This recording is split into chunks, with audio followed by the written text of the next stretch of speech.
Hello बच्चों, स्वागत है आपका हमारे चैनल पर। आज की क्लास में हम पढ़ने जा रहे हैं एडगेड अभ्यास पुस्तिका कक्षा 8वीं विज्ञान विषय की, जिसमें हमने अब तक 4 अध्याय पढ़ चुके हैं। आज हमारा 5वां अध्याय है पौधे एवं जंतुओं का संरक्षण। आज हम इसके प्रश्नों का हल देखेंगे। तो आप देख सकते हैं, पाठ से पूर्व तैयारी को आप पढ़ लीजिए। और इसके साथ ही इसमें हमारा है निम्नलिखित शब्दों को उचित बॉक्स में लिखो एवं चित्र पूर्ण करो। ओके, तो इसमें हम अब लिख लेंगे बॉक्स में। यहाँ पर इस साइड पे आएगा वन जंतु ऑब्लिक पादप, इसमें आएगा जंतु, वृक्ष, झाड़ियाँ, सूक्ष्मजीव। और संकटापन में आएगा प्रवास, संकटापन जीव, अभ्यारण्य, राष्ट्रीय उद्यान, पुनः वन रोपण। आप इसे अपनी बुक्स में लिख लेंगे। फिर इसमें हमारा पहला प्रश्न है। पहला प्रश्न क्या है? सही विकल्प के आगे राइट का निशान लगाइए। तो इसका फर्स्ट है, यदि वन विलुप्त हो जाए तो क्या होगा। जैसे कि आप जानते हो, हमें 4 ऑप्शंस दिए हैं, A, B, C, D। इसमें से हमारा कोई एक ऑप्शन करेक्ट होगा। तो पहले प्रश्न का हमारा पहला आंसर कौन सा करेक्ट होगा? C वाला। इसमें है वायु में कार्बन डाइऑक्साइड की मात्रा बढ़ जाएगी। ओके बच्चों, देन नेक्स्ट है, एक अभ्यारण्य में काला हिरण, सुनहरी बिल्ली, घड़ियाल तथा गेंडे क्या दर्शाते हैं।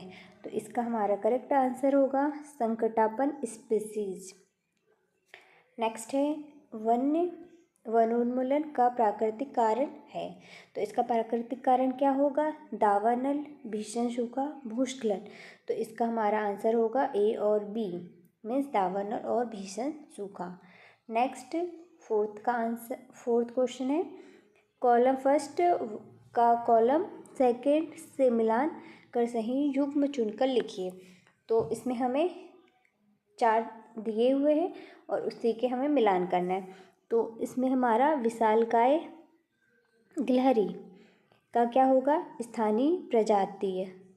नेक्स्ट, अब पक्षी अभ्यारण्य का होगा भरतपुर। वनों की कटाई का हो जाएगा वनोन्मूलन। और उपजाऊ भूमि का मरुस्थल में परिवर्तन, तो इसका आंसर होगा मरुस्थलीकरण। तो इसमें हमारा आंसर करेक्ट होगा फर्स्ट वाला। ओके बच्चों, देन नेक्स्ट है, वन्य जीव अभ्यारण्य के लिए निम्न में से कौन सी विशिष्टता मुख्य है। तो इसमें हमारा करेक्ट आंसर D वाला होगा। यहाँ जानवरों को पकड़ना और उनका शिकार करना सख्त प्रतिबंधित है। तो आप इसे अपनी बुक्स में टिक कर लेंगे। अगला प्रश्न है, दिए गए प्रश्नों की सहायता से रिक्त स्थानों की पूर्ति करना है हमें। तो हमें ये शब्द दिए हुए हैं, इन्हीं को हमको फिल करना है। जैसे कि फर्स्ट वाला, जैव विविधता के संरक्षण के उद्देश्य से खालिस्तान बनाए गए हैं। तो इसका आंसर होगा जैवमंडल आरक्षित क्षेत्र, ये वाला करेक्ट होगा। देन नेक्स्ट है, खालिस्तान से काटे गए वृक्षों की कमी पूरी करने के उद्देश्य से नए वृक्षों का रोपण क्या कहलाएगा ये? तो ये कहलाएगा वनोन्मूलन। नेक्स्ट है, संकटापन स्पीशीज खालिस्तान में रिकॉर्ड किया जाता है, तो उसे हम रेड डाटा बुक में लिखते हैं। देन नेक्स्ट है, साल, सागौन, आम, जामुन है। तो ये क्या है? वनस्पति जात। अगला 5वां है, कागज बचाने का अर्थ है। इसका अर्थ है पेड़ों को बचाना। तो हम रिक्त स्थानों की पूर्ति कर चुके हैं। अगला है हमारा अति लघुत्तरीय प्रश्न, प्रश्न क्रमांक 3। प्रश्न क्रमांक 3 में वन्य जीव अभ्यारण्य तथा राष्ट्रीय उद्यान क्यों बनाए जाने चाहिए। तो इसका हमारा आंसर होगा, वन्य जीव अभ्यारण्य और राष्ट्रीय उद्यान वन्य जीवों और उनकी आवासों की रक्षा के लिए बनाए जाते हैं। ये संरक्षित क्षेत्र वन्य जीवों को मानव गतिविधियों से बचाते हैं, जैव विविधता को बनाए रखते हैं। तो ये हो गया तीसरे का आंसर। अगला है, वन्य जीव, यदि वन्य प्राणियों के संरक्षण हेतु वन्य जीव अभ्यारण्य, राष्ट्रीय उद्यान एवं जैवमंडल आरक्षित क्षेत्र न बनाए जाए तो पारिस्थितिकी तंत्र पर क्या प्रभाव पड़ेगा। तो इसका हम उत्तर लिखेंगे, संरक्षित क्षेत्र न होने पर वन्य जीवों की कई प्रजातियां विलुप्त हो सकती है, जिससे पारिस्थितिक तंत्र में असंतुलन हो जाएगा। फिर अगला है हमारा 5वां प्रश्न। इसमें बड़े जंतुओं की अपेक्षा छोटे प्राणियों के विलुप्त होने की संभावना कहीं अधिक होती है, क्यों?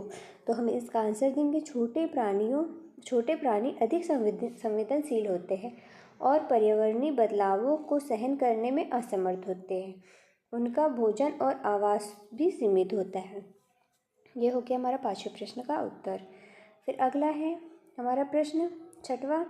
चिड़ियाघर और वन्य जीव अभ्यारण्य में कोई दो अंतर लिखिए। तो इसमें हम इसका उत्तर में लिखेंगे चिड़ियाघर में जानवरों को कैद में रखा जाता है, जबकि वन्य जीव अभ्यारण्य में वे खुले और प्राकृतिक आवासों में रहते हैं। एक अंतर हो गया ये। फिर अगला अंतर है चिड़ियाघर मनोरंजन और शिक्षा के लिए होते हैं, जबकि अभ्यारण्य संरक्षण और अनुसंधान के लिए होते हैं। फिर अगला प्रश्न है हमारा क्या प्रश्न है 7वां। आप अपने क्षेत्र में हरियाली बनाए रखने के लिए किस प्रकार योगदान दे सकते हैं? आपके द्वारा दिए जाने वाले योगदान के कार्यों की सूची बनाइए। तो इसके आंसर में लिखेंगे हम पौधे लगाकर, वृक्षारोपण अभियानों में भाग लेकर, प्लास्टिक का कम उपयोग करके और कचरे का सही निपटान करके मैं हरियाली बढ़ाने में मदद कर सकता हूँ। यह हम मदद कर सकते हैं। अगला है लघु उत्तरीय प्रश्न, जिसमें हमारा है 8वां प्रश्न। क्या मानव जाति भी जीव जंतु के लिए खतरा बन जाती है? स्पष्ट कीजिए। तो हम इसका उत्तर लिखेंगे हाँ, मानव जाति जीव जंतुओं के लिए बड़ा खतरा है। वनों की कटाई, शिकार, प्रदूषण और शहरीकरण से उनका आवास नष्ट हो जाता है, जिससे कई प्रजातियां विलुप्त के कगार पर है। ये हो गया हमारा 8वें नंबर का उत्तर। फिर हमारा अगला प्रश्न है कल्पना कीजिए अगर पृथ्वी से वन समाप्त हो जाए तो निम्न पर क्या प्रभाव पड़ेगा? जैसे कि फर्स्ट है मनुष्य। तो इसके उत्तर में लिखेंगे मनुष्य पर वन समाप्त होने से वायु की गुणवत्ता में कमी आएगी, जलवायु परिवर्तन तीव्र होगा और खाद्य श्रृंखला में असंतुलन उत्पन्न होगा, जिससे मानव स्वास्थ्य पर प्रतिकूल प्रभाव पड़ेगा और जीवन की गुणवत्ता में कमी आएगी। ये हो गया हमारा 9वीं का फर्स्ट का आंसर। देन नेक्स्ट है पारिस्थितिकी तंत्र में सूक्ष्म जीवों का महत्व है। तो इसका आंसर होगा सूक्ष्म जीव जैविक पदार्थों का विघटन करते हैं और मृदा की उर्वरता बढ़ाते हैं। वे पोषक तत्वों का पुनर्चक्रण करते हैं, जो पारिस्थितिकी तंत्र की स्थिरता के लिए आवश्यक है।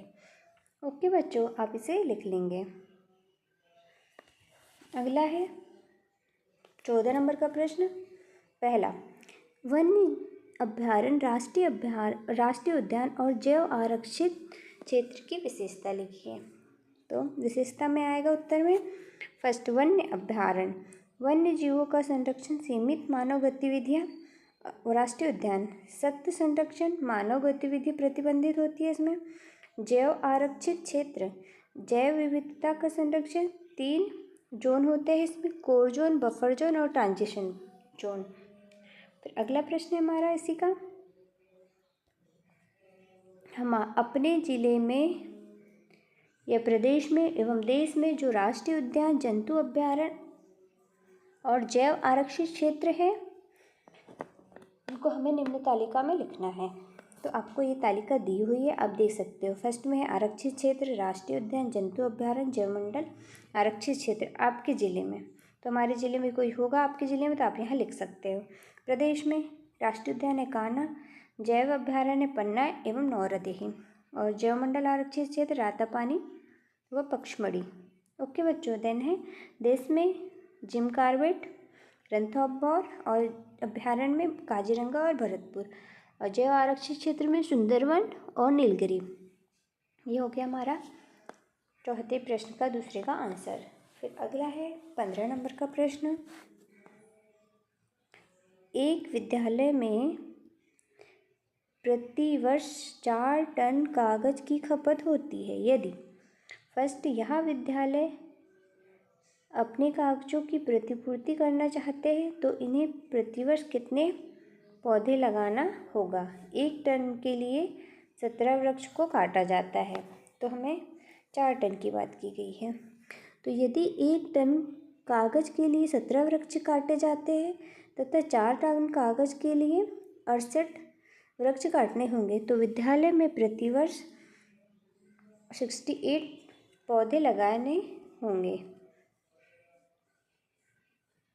अगला इसी का दूसरा प्रश्न है, यदि विद्यालय में 50% कागज को पुनर्चक्रित कर उपयोग में लाया जाता है तो इस स्थिति में कितने पौधे प्रतिवर्ष लगाने पड़ेंगे। यदि विद्यालय में 50% कागज पुनर्चक्रण करता है तो उन्हें 4 टन के बजाय 2 टन नए कागज की आवश्यकता होगी। इस स्थिति में 34 से 34 तो इस स्थिति में 34 पौधे प्रतिवर्ष लगाने होंगे। अगला है हमारा इसका तीसरा, विद्यालय कागज की बचत के लिए कौन कौन से विकल्प अपना सकता है। तो इसका उत्तर लिखेंगे आप, कागज की बचत के लिए विद्यालय में निम्नलिखित विकल्प अपना सकता है, जैसे दोनों तरफ कागज का उपयोग करना, डिजिटल नोट्स और असाइनमेंट का प्रयोग, पुनर्चक्रण केंद्र स्थापित करना, ये कर सकते हैं। फिर आएगा हमारा इसमें प्रोजेक्ट 1, अपने क्षेत्र के विशेष क्षेत्रीय पौधे एवं जंतु की सूची बनाइए। तो इसमें उत्तर में लिखेंगे, अपने क्षेत्र की विशेष क्षेत्रीय जंतु और पौधे की सूची बनाना है। तो पौधे में आएगा पीपल, नीम, बबूल। जंतु में आएगा भारतीय मोर, नीलगाय, तेंदुआ। आप इसे लिख सकते हैं। अगला प्रश्न, मध्य प्रदेश में राष्ट्रीय उद्यान, वन्य जंतु अभयारण्य एवं जैव आरक्षित क्षेत्र के संबंध में एक रिपोर्ट तैयार करना है। तो हमने किए हैं, आप देख सकते हैं, ये आप पढ़ लेंगे। इसमें राष्ट्रीय उद्यान में कान्हा मध्य प्रदेश में है।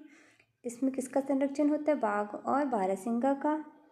आप यहाँ पर फोटोग्राफी या पेपर की कटिंग लगा सकते हो।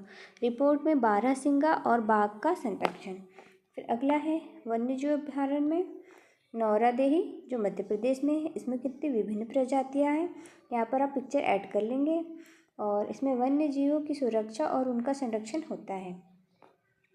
फिर नेक्स्ट इसमें लिखेंगे जैवमंडल आरक्षित क्षेत्र। तो इसमें आएगा पचमढ़ी जो मध्य प्रदेश में है। इसमें जैव विविधता है और दुर्लभ प्रजातियाँ पाई जाती है। यहाँ पर आप पचमढ़ी जैवमंडल की पिक्चर ऐड कर लेंगे और जैव विविधता का संरक्षण होता है। फिर अगला है प्रोजेक्ट दूसरा, इसमें वृक्षों की कटाई के लिए कौन कौन से कारक उत्तरदायी है। तो इसका आंसर में लिखेंगे आप, वृक्षों की कटाई के लिए कारण शहरीकरण है, कृषि विस्तार उद्योग और कारखानों की स्थापना। इसमें लकड़ी और ईंधन की बढ़ती मांग और अवैध कटाई भी हो सकती है। आप इसे लिख लेंगे बच्चों, इसका आंसर प्रोजेक्ट का। अगला है वनों की कटाई या वनोन्मूलन से पर्यावरण पर क्या क्या प्रभाव हो रहे हैं, लिखिए। तो इसमें उत्तर में लिखेंगे आप, वनों की कटाई से पर्यावरण का प्रभाव जलवायु परिवर्तन और मृदा प्रदूषण, वन्य जीवों का आवास नष्ट होना, जैव विविधता की कमी, बाढ़ और सूखे की घटनाएं में वृद्धि होती है। ओके बच्चों, अब नेक्स्ट है अपना, ये हो गया है कंप्लीट। ये हमने आज पढ़ा अध्याय 5 के प्रश्नों के उत्तर को हमने देखा, जो हम पूरा कर चुके हैं। अगर आप चाहते हो कि हम इसी तरह आपके लिए और भी अच्छे अच्छे वीडियो लाते रहें तो आप हमारे चैनल को लाइक, शेयर एंड सब्सक्राइब कीजिए। और आप इसके आगे के अध्याय को, विज्ञान विषय कक्षा 8वीं की विषय वीडियो को देखना चाहते हैं तो आप हमारी प्लेलिस्ट पर जाकर इसे देख सकते हैं, हमारे चैनल पर उपलब्ध है। थैंक यू बच्चों वॉचिंग माय वीडियो।